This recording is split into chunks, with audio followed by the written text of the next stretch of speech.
When it comes to retirement, there's one decision that's big, important, and often confusing. It's Social Security. You might even call it the elephant in the room. Today, we're going to discuss when it really makes sense to claim, why following someone else's advice can backfire, and how to build a Social Security plan that supports your retirement lifestyle.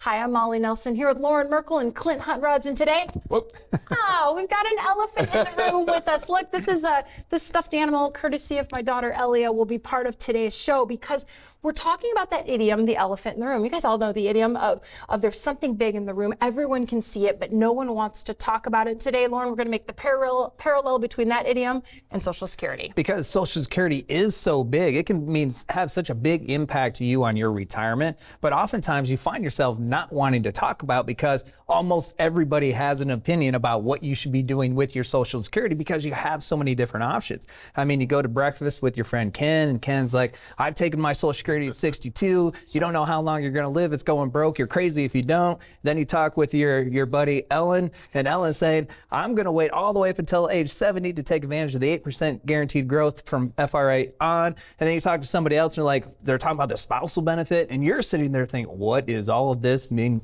to me? What should I be doing? It's different for everybody. And then oftentimes people don't want to talk about it because it's so confusing.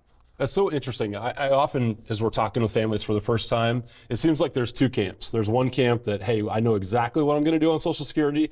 The other camp is saying, hey, I have absolutely no idea how to sort through all these different options that are out there. It's an extremely important decision. You know, you think about the individual out there, if you add the cumulative Social Security benefit across their lifetime, that could be $500,000 total. You think about a married couple, that could be over $1 million. And so you think about the money that you've paid into this, you want to make sure you're doing everything you can to maximize it as you start to take those distributions out in retirement. It's a big benefit, it's a big decision. No matter what camp you're in, we've got great information for you today right here in this show, but I want to tell you about one more opportunity for you, and it's a guide that's really going to help put all this into illustrations and into words that you can really find action steps in. It is our Social Security, the elephant in the room. When, why, and how should I file for Social Security? You can download yours now at socialsecuritychecklist.com. Okay, so enter the elephant again. So here we go. Right now, for this metaphor, the elephant is going to be Social Security, and here's why. It's big. Let's start with the elephant size. Social Security can be your largest guaranteed source of income in retirement, and that's why when you file is so important. Some of the happiest or most confident retirees are retirees with pensions. Not everybody has a pension today. In fact, most people don't, but in a sense, they kind of do because almost everybody has access to Social Security. And if you think about it, this is guaranteed monthly lifetime income. It will not run out, or at least that's what the government says. We'll talk about that coming up. It will not run out until your life runs out. So the longer you live, the more meaningful it is to you from a dollar amount standpoint. A 20-year horizon over the course of retirement, over $1 million for a married couple, $500,000 for a single individual. It's big. Okay, let's talk about the three most common or most talked about election ages, and then I want to apply some numbers to it. So first, we've got age 62. That's the earliest point at which most people can elect Social Security. Then there's full retirement age. Remind me, guys, that's 66 or 67, depending on when you're born. Yep. And then there's age 70. After 70, the benefit grows no longer. So those are the three ages that are most talked about. Now, there's a lot in between there. Of course, we know that. But let's apply some numbers from 2026 to those common ages. Yeah, so with the maximum earners at full retirement age, their benefit would be around $4,200 per month. If you think about them electing that sooner, it's going to be about 30% less, much closer to about $3,000 per month. Now that's kind of on the high end for maximum earners. The average is actually at full retirement age about $2,000 per month. So if someone were in that $2,000 per month range, if they were to elect it first available at 62, it'd be closer to $1,400. So that gives you some kind of ranges as to what somebody may be thinking about when it comes to the benefit, and the difference at 67 versus 62. A lot of families we find are somewhere in the middle, and that's important that everybody's kind of thinking about what their benefit number is, and that's where they can go to ssa.gov. They can create the username and login. There's a lot of steps because they want to make sure that you're verified, but then you can see what your statement looks like. You can see what that number would be for you at 67, at 62, if you were to wait out until age 70 as well. Yeah, and I want to add one more number to that. Let's look at those high maximum earners again. So, right, Clint, at 62, you had about almost $3,000 a month. At 67, it was $4,000 a month. But then if you wait until 70 for those high earners, it goes to $5,251 a month. So there is a big range there, which also makes that elephant something that you don't want to take lightly, though, when it's in the room either. Oftentimes we say you get one chance to get it right when it comes to these retirement decisions. With Social Security, that is very true, because after 12 months of election, this becomes a permanent decision. You have to make sure you get this decision right. And with ranges that vary that much, you want to know where you're going to fit, what your range is, and then more importantly, what is the impact of your Social Security decision on the rest of your retirement assets, your income plan, your tax plan, your health care plan. What kind of impact does it have on all of those different components of your plan? And that information will help you make this decision and make it with confidence. And you kind of mentioned that somebody can actually rescind their decision within a time frame after they've elected. That is logistically challenging. So that's something that somebody probably doesn't want to go through. If you were to take that benefit for 6 or 8 months and then decide you want to go back and turn it off, the government's going to require that you repay what they paid you all at once. So logistically, that's the place you really don't want to find yourself. That could be another elephant in the room. Just because you can doesn't mean you want to. Exactly. Let's talk about why people sometimes rush to the decision and also why others wait. One reason people sometimes rush is they fear that the elephant might disappear. Again, the elephant being Social Security. Yeah, every year there's a study that is conducted about Social Security solvency. And every year that study says at some point around 2032 to 2034, Social Security could go broke, which means that it could reduce your Social Security benefits. Some people fear that Social Security is going to go away completely. And so that can rush people into decisions of, hey, let's take it while it's here. Maybe if I take it, it won't be impacted. There's a whole lot of thought that goes into that. Our opinions are there's a lot more important ways or reasons to make the decisions around your Social Security, whether you're going to take it early at full retirement age or delay, or use some kind of combination strategy. Can Social Security go broke? Yes. Historically, they had the Social Security was close to going broke before. They found ways to chew that up and make sure it is solvent. And just politically, which political party is going to want to let this thing fail where so many Americans are going to decrease their have their Social Security decreased or eliminated? I don't think that's likely. There's so many different levers that can be pulled to shore up Social Security. And there is conversation that's taking place each and every year about which levers can be pulled or should be pulled. And I'm very confident at some point they are going to shore it up and provide more confidence to people taking Social Security. Another reason people might rush to the decision, they have job loss or early retirement, they might have health concerns. And then briefly, let's look at why others wait. They want the largest possible check. They're planning for longevity or they're coordinating a spousal benefit. So I want to tell you one more time about the checklist because it goes in more in depth on everything we're talking about right here. It's at socialsecuritychecklist.com. It's all about, of course, Social Security and the elephant in the room. Coming up, what happens when you let someone else tell you how to deal with your Social Security decision? Welcome back to Retiring Today. I'm Molly Nelson here with Clint Huntrods and Loren Merkle. They're both certified financial fiduciaries. Loren is a certified financial planner and Clint has a PhD. There's also 2 elephants in the room. Not 2, right here. 2 elephants in the room. Because we're having a little fun with the idiom. You know, an elephant in the room, the thing everybody sees, nobody wants to talk about. Today, these elephants represent Social Security. And I'm going to just take a little stretch here. For this segment, the elephants are your neighbors. So that they're neighbors in the room, and they're really loud. What's it called when an elephant makes a noise? Do they bark? Do elephants bark? You looked up elephant facts. What do you got? I don't know about what the sound that they make is. Okay, well, trumpet. Do they trumpet? They trumpet. Okay, so the elephants are trumping. They're your neighbors, okay? And they're saying, I elected at 62, so you should do that too. And then this elephant is saying, I'm going to wait all the way to 70 because I want the most money. And then you're in the room going, what do I do?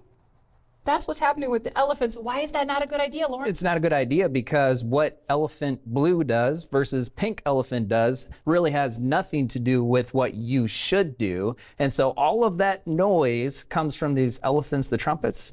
Ignore all of the trumpet noise and just hyper focus on what your situation is from a retirement standpoint and what it is you're trying to accomplish. Let's say blue elephant wants to retire at 62, pink elephant wants to retire at 62, but the blue elephant has a nice pension. Doesn't have a lot of savings for retirement, but has a really nice pension. That pension alone is not going to get blue elephant to the lifestyle blue elephant needs. So therefore, blue elephant needs to take Social Security. Also, blue elephant isn't quite as healthy, doesn't get on the treadmill every morning like pink elephant. So the life expectancy of blue elephant isn't quite what the pink elephant is. All right. The pink elephant doesn't have a pension, but has way more of retirement savings. So the pink elephant strategy is going to take some savings from income from the savings, maybe also incorporate some tax strategies, also not why she's not going to take Social Security. And her longevity is much more, which makes it more feasible for her to delay Social Security and get more out of Social Security longer term. Everybody's situation is a little bit different. Their financials, their health status, their income needs, their lifestyle and retirement, which is why let the trumpets trumpet. You focus on you. And that really gets to the importance of having a comprehensive plan so you have a framework to be able to make those decisions through. Because Social Security and that election decision should not be made siloed. The last thing you want to do is just make that decision over here, hoping it works with the rest of your plan. Let's think about making that decision within your tax plan, within your income plan, within the way that your investments are structured across your retirement plan. And then you'll know you're making a confident decision and one that you're thinking through the different impacts that it could have to other parts of your plan. Yeah, that's so important. And one of the ways that we show this, take the noise out of it and just make this decision really simple, is we will design the plan. And then we'll say, what happens if you take Social Security at 62? Short term to you, as well as long term. What's the long-term impact of your plan? And then the only thing we'll do is we'll say, what happens if you don't take Social Security at 62, but you take it at full retirement age? What's the long-term impact change? And then what about at 70? What if you work until 62 or work until, we can make all of those adjustments on the fly so you see what the monetary, financial, long-term and short-term impact is. And I tell you, that makes that Social Security decision so much easier. It's not a silo decision. It's taking everything into consideration. And we've seen a few examples of this recently. We saw one where it actually took out until past age 85 for it to make sense to wait and delay that Social Security election decision. So for that family, they said, well, we're not worried about that. We'd much rather have our assets be higher earlier in retirement. Just thinking from a longevity standpoint, that was something that they felt really strongly about. So we see some families that break-even point's around the mid-80s. It could be further out. It could be shorter. Every plan is ultimately different. But when you're starting to think about how do I maximize Social Security and maximize my investments, being able to see it provides an awful lot of clarity.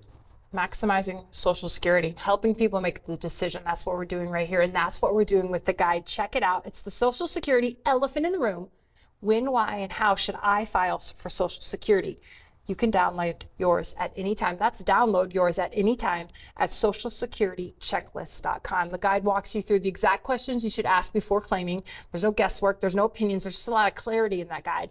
If Social Security feels like the elephant in the room, this guide is a great start. Next up, guys, let's talk about how to create a Social Security strategy that works with your life. So the goal isn't trying to beat Social Security. You really started talking about it, of course, throughout this show because that's what you help people do all the time. But let's talk a little bit about the decision framework that you help people with. And I think a lot of it probably stems on, do you need that income now or do you need that income later? Yeah, so the framework of the conversation is, let's start with, what are you trying to accomplish in retirement? What is your lifestyle? That's going to lead us to, what are your income needs to furnish that lifestyle? And then we can look at all of the different income resources that you have, including Social Security, and say, you need $6,000 a month.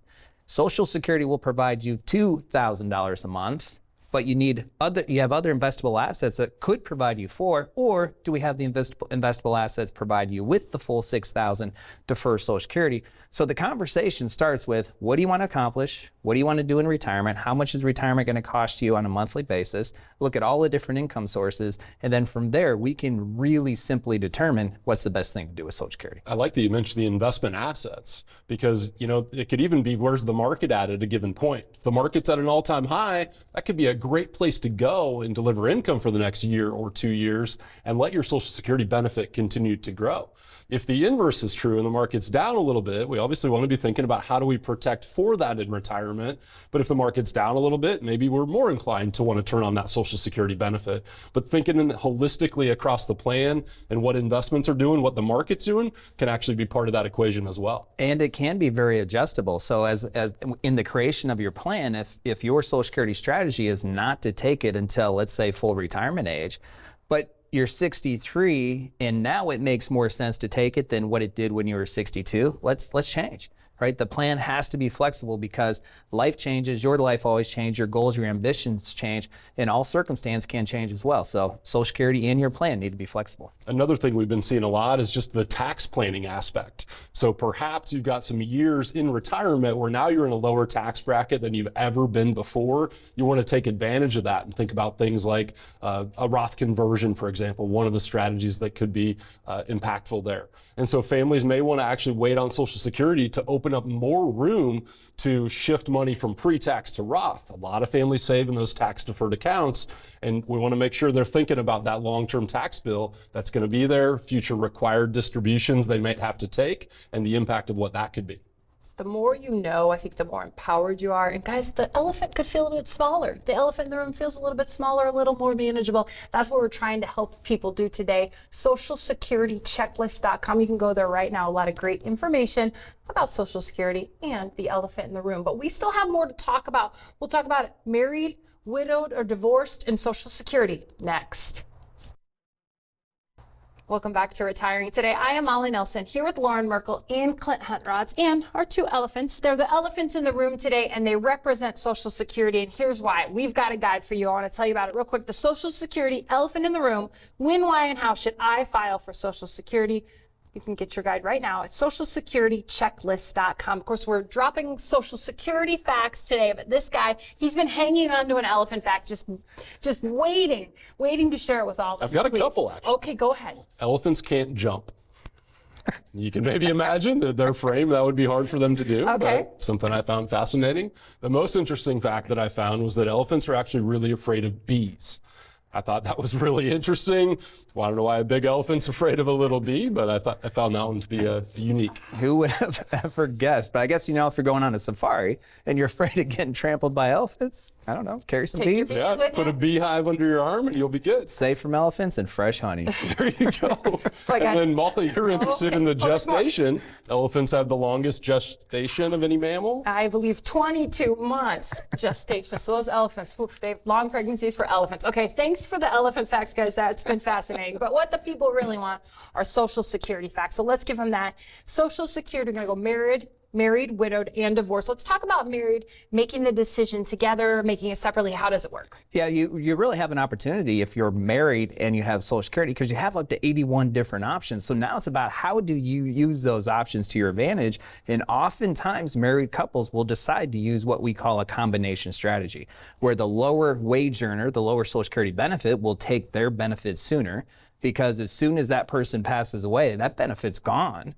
And then that person will move on to the higher wage earner benefit. The higher wage earner benefit will then maximize their benefit and use a delayed strategy to allow that benefit to continue to grow, not only for while they're both alive, but also for that survivorship benefit for the lower wage earning spouse. That just gets to the importance of having that comprehensive plan, so you can start to look at those different what if scenarios. What if a spouse passes away? Well, then what does the income plan look like at that point? That's a great example of that sometimes families are thinking, hey, I've retired, I'm going to turn on Social Security, that's it. Not thinking through all those potential ramifications down the road, electing sooner versus later. Okay, let's talk about Social Security and widows. There's some important facts there. Yeah, one of the most interesting things is just if you've lost a spouse and you're still single at age 60, then you actually would be able to turn on a survivorship benefit at age 60. You don't have to wait until 62 like you do for the primary insurance amount for your primary Social Security benefit. So that opens doors for families to then think about maybe starting the survivorship.